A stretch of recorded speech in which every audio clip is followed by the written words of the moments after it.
जी जनाब, welcome back to Pakistani reaction. आज हम रिएक्ट करने जा रहे हैं मिस्ट्रीज ऑफ जगन्नाथ टेम्पल पे। अच्छा, यूँ है कि कुछ दिन पहले हमने एक वीडियो पे रिएक्ट किया था जिसका टाइटल था top 10 richest temples in India. I am sure कि आपने शायद वो देखी होगी हमारी चैनल के ऊपर। उसके अंदर ना आप दोस्तों की तरफ से बहरहाल हमें प्यार तो बहुत मिला, लेकिन आपके कमेंट्स के अंदर हमने एक चीज़ जो नोटिस की, मेजॉरिटी के कमेंट्स के अंदर, वो ये थी कि भाई आप एक ही वीडियो के अंदर इन सारे टेम्पल्स को कवर नहीं कर सकते। आपको अलग-अलग comprehensive videos in prominent temples पे लेनी पड़ेंगी ताकि आप अगर जानना चाहते हैं तो आप डिटेल में जान सकें। और अगर आपने शुरुआत करनी ही है तो a better start would be कि आप जगन्नाथ टेम्पल उड़ीसा से आप स्टार्ट करें और वहाँ पे कुछ ऐसी मिस्ट्रीज के बारे में आपको मालूम होगा कि जो साइंस अपनी आज की तमाम टेक्नोलॉजिकल एडवांसमेंट्स के बावजूद उनका कोई एक्सप्लेनेशन नहीं दे पाई। हमने फिर एक वीडियो सिलेक्ट की है और उसी के ऊपर आपके साथ आज अपना रिएक्शन शेयर करेंगे। पहले समझ लें, उसके बाद रिएक्शन भी आपके साथ। और जो ना समझ पाए तो वो आप दोस्त हैं, हमारी मदद कीजिएगा। हमें समझ आ जाए तो बहुत अच्छा, लेकिन अगर कुछ गड़बड़ हो जाए, कोई चीज़ ना समझ आ सके तो उसके लिए पहले ही माजरत है। आप हमें ज़रूर गाइड कीजिएगा। तो आपके साथ तो डिस्कशन का सिलसिला ऐसे ही चलता रहेगा। चैनल पे नया तो सब्सक्राइब करना बिल्कुल मत भूलिएगा। कल मैं हूँ मोना, मैं हूँ बिलाल और आप देख रहे हैं रिएक्शन।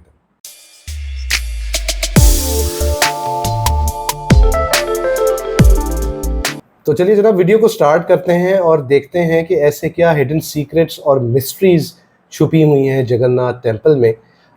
तो शुरू करें। बिल्कुल, मैं तो बहुत एक्साइटेड हूँ ये सब जानने के लिए। Okay, 3, 2, 1 and go. इंडिया के उड़ीसा राज्य के पुरी में चमत्कार की एक ऐसी कहानी है जिसे समझ पाना साइंस के बस की बात नहीं है। साइंस, ज्योग्राफी, फिजिक्स, केमिस्ट्री और दुनिया के सारे ग्राउंड्स ऑफ बिलीव्स यहाँ सब फेल हो जाते हैं। हिंदू मान्यता में 4 धाम होते हैं: बद्रीनाथ धाम, द्वारकाधीश धाम, रामेश्वरम और जगन्नाथपुरी।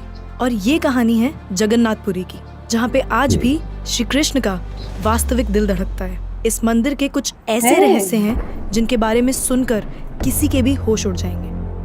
वेस्टर्न कल्चर फॉलो करते करते हम एक ऐसे मोड़ पे तो आ चुके हैं जहाँ लोग भगवान के होने ना होने पे सवाल उठाने लगे हैं। पर यही सवाल अब मैं आपसे इस वीडियो के बाद पूछूंगी। आइए देखते हैं। हर मंदिर में जहाँ मूर्तियाँ मेटल या स्टोन से बनती हैं, वहीं जगन्नाथ मंदिर में भगवान की मूर्तियाँ लकड़ी से बनी हुई हैं। ऐसा क्यों? आइए बताती हूँ।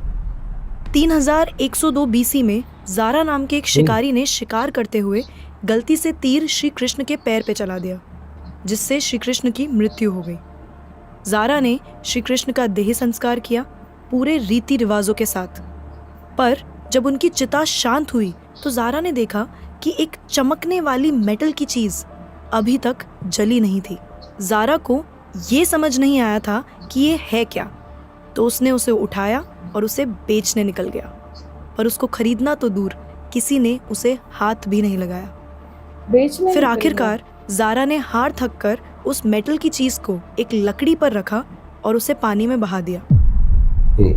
गुप्त साम्राज्य के समय अवंती के राजा इंद्रद्युम्न, जो कि विष्णु जी के बहुत बड़े भक्त थे, उन्हें एक दिन सपने में आकर विष्णु जी ने एक नदी में डुबकी लगाने को कहा और ये भी कहा कि एक लकड़ी के तने में तुम्हें उस नदी में मैं मिलूंगा। इस सपने को देखकर अगले ही दिन राजा डुबकी लगाने चले गए। डुबकी लगाते वक्त राजा को नदी में थोड़ी ही दूर एक लकड़ी का तना भी दिखा।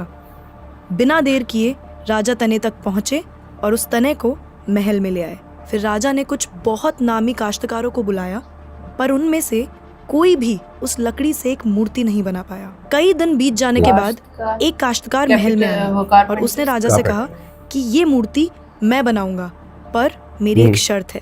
राजा ने काश्तकार से उसकी शर्त पूछी, क्योंकि राजा किसी भी शर्त को मानने के लिए तैयार थे। तो काश्तकार ने कहा कि ये मूर्ति बनाने के लिए मुझे पूरे 21 दिन का समय चाहिए और मैं चाहता हूँ कि 21 दिन से पहले ना तो कोई मुझसे बात करे, ना मिले और ना ही मेरे किसी भी काम में विलम्ब डाले। राजा ने खुशी खुशी ये शर्त मंजूर कर ली। मूर्ति बनाने का काम शुरू हुआ।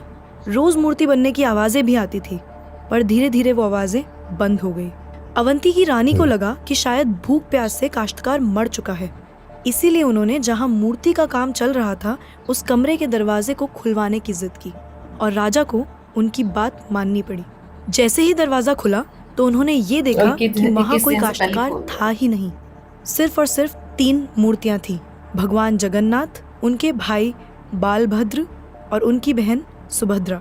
और उसी जगन्नाथ जी की मूर्ति में वो मेटल वाली चीज भी रखी गई थी, जो कि कुछ और नहीं, श्री कृष्ण का धड़कता हुआ दिल था। ये कोई नॉर्मल ह्यूमन हार्ट नहीं है, ये एंशिएंट एडवांस टेक्नोलॉजी का क्लियर सबूत है। ये हार्ट एनर्जी ट्रांसमिट करता है और हम सब ने ये तो पढ़ा ही है that stones and metals are good conductors of electricity and wood is a bad conductor of electricity. इसीलिए idols in the Jagannath temple are made up of wood. सिर्फ यही नहीं, हर 12 साल में एक बार भगवान की नई मूर्ति स्थापित की जाती है और भगवान के दिल को उस मूर्ति में शिफ्ट किया जाता है। ये किया इसलिए जाता है क्योंकि जो energy transmitting device, if we talk scientifically, उस मूर्ति में होता है, वो इतनी एनर्जी ट्रांसमिट करता है that the wood gets depleted with time और इसीलिए उसे बदलने की जरूरत होती है। पर इसे बदलने का प्रोसेस भी इसी की तरह बहुत इंटरेस्टिंग है। हर 12 साल में एक दिन ऐसा होता है जिस दिन मंदिर में किसी को एंट्री नहीं मिलती। पूरी शहर की बिजली काट दी जाती है। मंदिर के मेन पंडित की आंखों पे पट्टी और हाथों में बड़े और मोटे ग्लव्स पहनाए जाते हैं और 100% अंधेरे में इस दिल को निकालकर नई मूर्ति में फिर से स्थापित किया जाता है।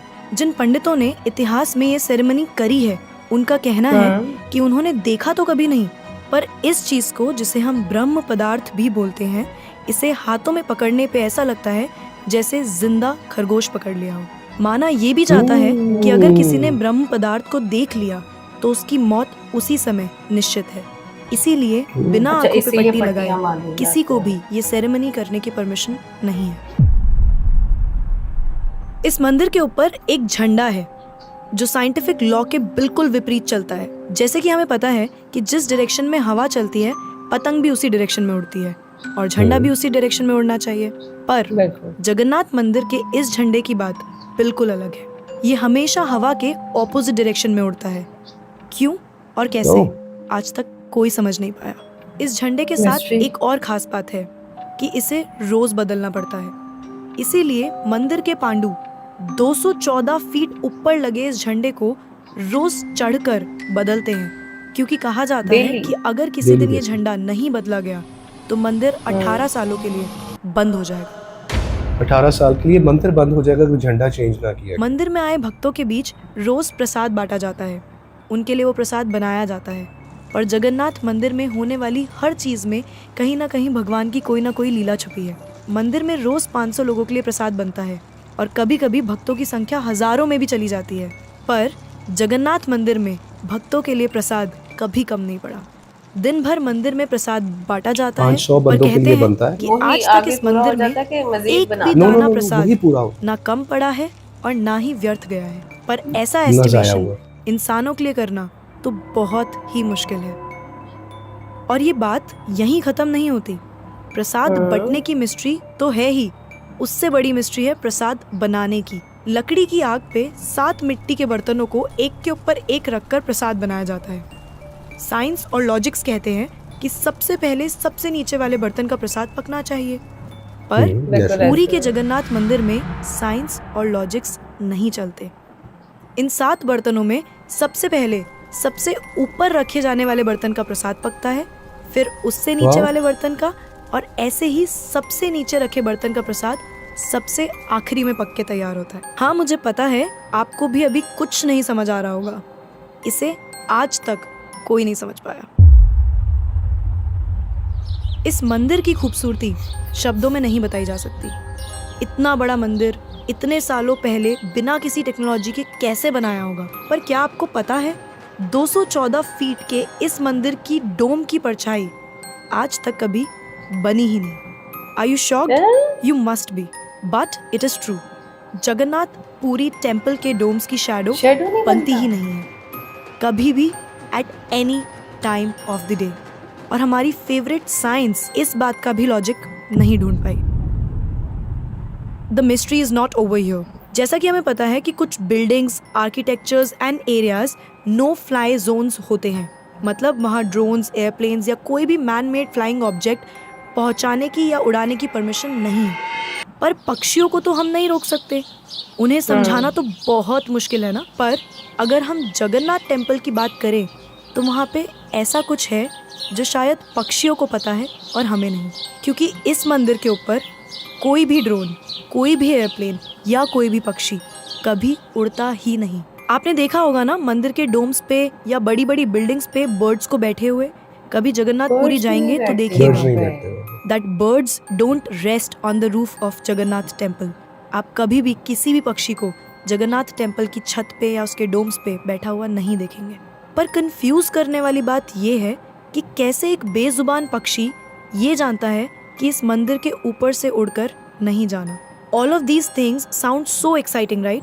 अगर आपको ये कहानी जानने में और सुनने में मजा आ रहा है और आप ऐसी ही नई नई चीजें और कहानियां जानना चाहते हो तो नेकेड ट्रुथ को सब्सक्राइब करना मत भूलना। हम आपके लिए बार बार कुछ नया लाते रहेंगे।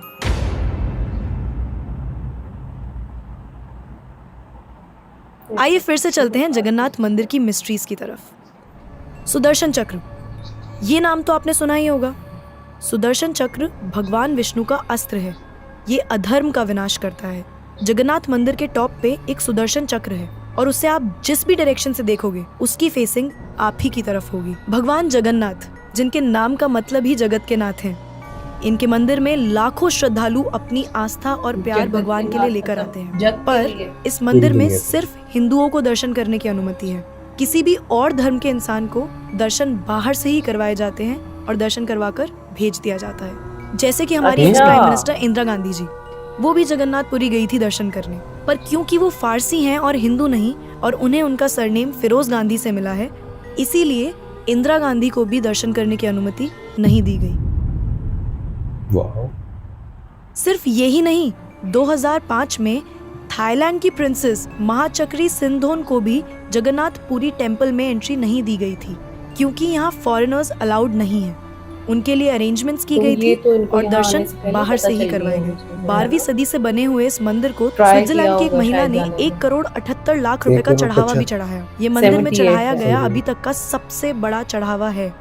पर फिर भी क्योंकि वो हिंदू नहीं है, दर्शन उन्हें भी बाहर से ही करने पड़े। उसे भी इजाजत नहीं मिली।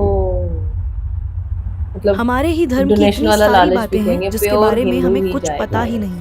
हम आंखें बंद करके किसी भी कल्चर को, किसी भी ट्रेंड को फॉलो करते जा रहे हैं। हम भूल गए हैं कि हम एक ऐसे धर्म से जुड़े हैं जिसने दुनिया में संस्कृति, सभ्यता, परंपरा और संस्कार को हमेशा जिंदा रखा है। ये सनातन धर्म है और अब हमें धर्म को बचाना है। हर साल पुरी में जगन्नाथ जी की रथ यात्रा भी निकलती है। ये 9 दिन का त्योहार होता है जिसमें भगवान श्री जगन्नाथ, देवी सुभद्रा और भगवान बालभद्र को गर्भगृह से निकालकर रथ पर बिठाकर यात्रा करवाई जाती है।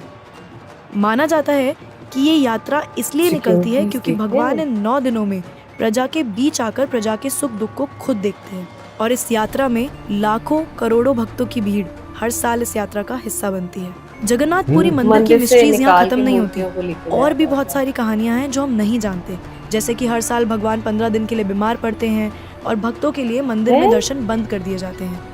पर बहुत कम लोग जानते हैं कि ऐसा क्यों होता है। वी होप आपको ये वीडियो देखकर अच्छा लगा होगा। तो अब मैं आपसे पूछना चाहती हूँ, आपको क्या लगता है, भगवान सच में होते हैं? यही तो मिस्ट्रीज है। I'm speechless, honestly. So am I. इस मंदिर की जो मिस्ट्रीज हैं उन्होंने तो एक बार में बिल्कुल स्पेल बाउंड कर दिया कि मतलब क्या कहा जाए क्या ना कहा जाए। मतलब एक ऐसी चीज़ जिसको एक्सप्लेन नहीं किया जा सकता और जिसको हिंदू धर्म के लोग भी एक्सप्लेन नहीं कर सकते, साइंस भी उस चीज़ को एक्सप्लेन नहीं कर सकती। उस चीज़ के बारे में मैं और आप क्या बात कर सकते हैं, एक बात। और एनीवेज जो कुछ हमने इस वीडियो के अंदर देखा उसको 1 बाय 1 एक्सप्लेन करने की कोशिश करते हैं अपने रिएक्शन के अंदर। ऑनेस्टली स्पीकिंग वीडियो जो थी वो इतनी उसने स्पेल बाउंड करके रखा कि एज सच हम उस पर रिएक्ट तो नहीं कर सके, सिर्फ हम सुन रहे थे उसको और देख रहे थे। लॉर्ड कृष्णा का हार्ट पहली स्टोरी तो उसकी है। यहाँ पर एक सवाल मेरे जहन में आया और वो ये कि the man who actually shot an arrow at lord Krishna, वो उनके अंतिम संस्कार करने के बाद उनका हार्ट कैसे लेके वो चलता और फिरता रहा, हालांकि वो तो एक आम आदमी था और कुछ as उस such, आदमी की डिटेल्स उस आदमी की डिटेल्स वगैरह जो हैं वो नहीं बताएंगी। I am not questioning it, ये एक ऐसे ही एक सवाल है एक जो सवाल सा जहन है में जो कि आया, हाँ। जहन में आया। अच्छा, दूसरे नंबर पे एक और जो मिस्ट्री उन्होंने इसके अंदर बताई, क्योंकि ये वीडियो के सवाल अंदर, इस वजह से आया जहन में कि उन्होंने बताया कि जब भी कि एक- चेंज करना होता है हाँ, कि एक इसको, आम तो आदमी तो देख भी नहीं सकता, हाथों में मतलब ग्लव्स पहनते हैं, आंखों पे पट्टी बांधते हैं और उसके बाद फिर वो किया जाता है। तो फिर वो आदमी कैसे उनका हार्ट लेके तो इधर से उधर जाता या आता तो रहा? उस आदमी में भी कुछ ऐसी स्पेशल पावर्स पावर्स होंगी थी, कि वो कुछ उन उनकी हिस्ट्री होगी हाँ, जो कि यहाँ वो ना बताई मतलब गई हो, हाँ। अनलेस और अनटिल उस आदमी के अंदर भी कुछ सुपरनेचुरल पावर्स ना हो तो वो उस क्योंकि अनलिमिटेड एनर्जी को सस्टेन नहीं कर सकता ना। वो एरो भी उनकी उनसे लगा अनएक्सपेक्टेडली, बिल्कुल। मतलब वो अचानक एक एक्सीडेंटली वो चीज हुई। तो इस वजह से ये सवाल भी हमारे जहन में आया कि उनके साथ ऐसा कैसे पॉसिबल लेकिन हुआ? आई होप कि इन चीज़ों के शायद सवाल तो मौजूद हैं, जवाब नहीं है। नहीं है, और जाहिर है और, वो। और इसी वजह से ये अनसॉल्व्ड मिस्ट्रीज हैं। और फिर उसके बाद बात की गई कि ये टेम्पल जो है इसका इसका दिन के किसी भी हिस्से में शेडो नहीं बनता।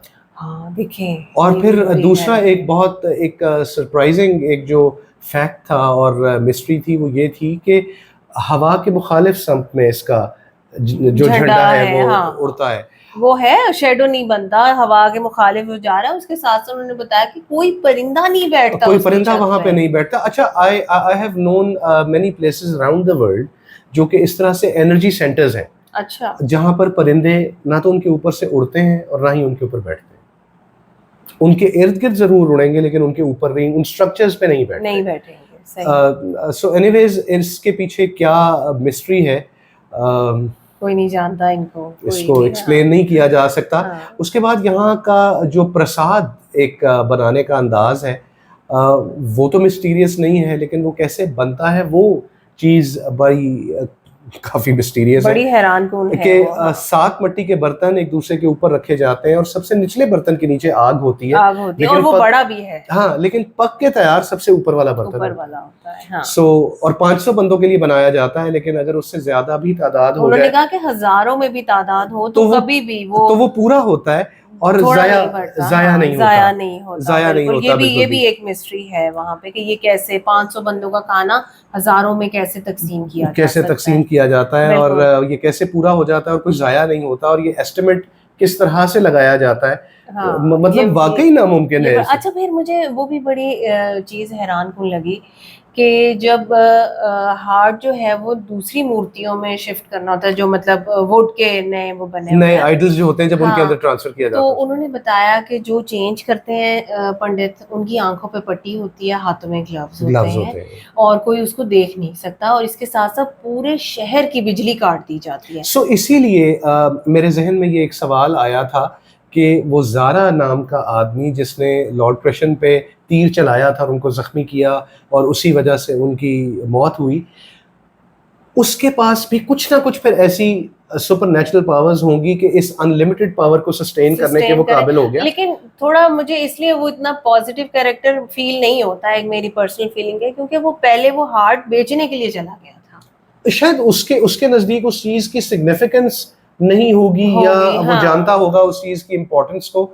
एनीवेज ये तो वाकई जो है वो मिस्ट्रीज हैं जिसको कोई शायद सॉल्व नहीं कर सकता, नहीं इसके कर इन सकता, चीज़ों के बिल्कुल। वाकई और फिर उन्होंने कोई ये भी आंसर्स बताया नहीं हैं। कि जो झंडा लगाया गया है मंदिर के छत पे, हाँ, अगर वो नहीं लगाया वो जाएगा तो डेली मंदिर चेंज नहीं किया जाएगा, हाँ, तो मंदिर को 18 साल के लिए बंद कर दिया जाएगा। अब ये इसमें क्या रीजन है, अगेन एक मिस्ट्री है, अगेन नहीं एक इस चीज का किसी को और मालूम। उसके ऊपर फिर मंदिर के जो वो बिल्कुल वो टॉप पे एक वो लगा हुआ है चक्र जिसकी वो बात कर रहे थे। हाँ, मतलब हमारे लिए तो साइन बोर्ड हम उसको बोलेंगे ना, खैर उसको उन्होंने चक्र का नाम दिया। हाँ, कुछ ऐसे। और वो उन्होंने बताया कि उसकी सिग्निफिकेंस ये है कि वो कहीं से भी उसको देखें। नहीं, सिग्निफिकेंस की मैं बात कर रहा था कि उसकी सिग्निफिकेंस ये है कि भाई वो अधर्म को, मतलब गैर मज़हब को, जो एंटी मज़हब चीज़ें हैं, एलिमेंट्स हैं, उनको वो ख़त्म करने के लिए लॉर्ड विष्णु गालिबन उसको यूज़ किया करते थे। अच्छा। तो द थिंग इज़ कि उसका उन्होंने बताया कि आप जिस तरफ से भी उसको देख रहे होंगे, आपको ऐसे ही लगेगा कि वो आपको फेस कर रहा है। फेस कर रहा है, बिल्कुल। हालांकि it has to be pointing in one direction ना, लेकिन वो यही बता रहे थे कि उसकी सिग्निफिकेंस जो है, या वो एक मिस्ट्री जो है, वो ये है कि आप जिस तरफ से उसको देख रहे हैं, वो आपको ऐसे लगेगा कि जैसे वो चीज़ आपको फेस कर रही है। So anyways,